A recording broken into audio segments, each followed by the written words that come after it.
সাল্লাল্লাহু আলাইহি সাল্লাম বলেন প্রত্যেক কাজ হচ্ছে নিয়তের উপর নির্ভরশীল। আমি একটু উদাহরণ দেই।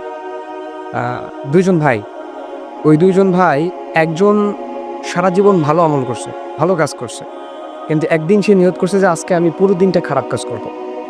তার আরেক ভাই সে সারা জীবন খারাপ কাজ করছে কিন্তু নিয়ত করছে আজকের দিনটা আমি ভালো কাজ করব।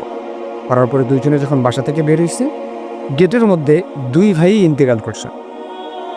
দুই ভাইই গেটের মধ্যে ইন্তেকাল করছে। করার পর এবার কিয়ামতের দিন যখন তাদেরকে ওঠানো হবে, সেদিন যে সারা জীবন ভালো কাজ করে একদিন হচ্ছে খারাপ কাজে নিয়ত করছে, আল্লাহ পাক রব্বুল আলামিন তাকে জাহান্নামের ঠিকানা ভরাই দিবে। কারণ সারা জীবন ভালো কাজ করছো কিন্তু আজকে তুমি খারাপ কাজ করবা কেন? তোমার নিয়তটা যে খারাপ ছিল, নিয়তের জন্য তোমার প্রতিফল আজকে এটা। আর যে সারা জীবন খারাপ কাজ করছে আজকে একটু ভালো কাজ করবে, আল্লাহ সারাদিন একটু ভালো কাজ করবে। এই নিয়ত করে বের হয়েছে, এই নিয়ত করে বের হওয়ার সাথে সাথে যে সে ইন্তেকাল করছে, আল্লাহ পাক কিয়ামতের দিন তাকে জান্নাত দেবে। তো এর মধ্যে নিয়তের প্রত্যেকটা কাজই হচ্ছে নিয়তের উপর নির্ভরশীল।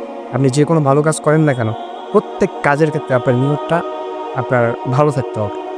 আমি যে কাজ করি না কেন, সকালে ঘুম থেকে উঠছে, আমার আজকের দিনের নিয়তটা কি, আমি কি করব, সব কিছু আমার মধ্যে থাকতে হবে। আমার ভালো নিয়ত করে যেন আমি বাসা থেকে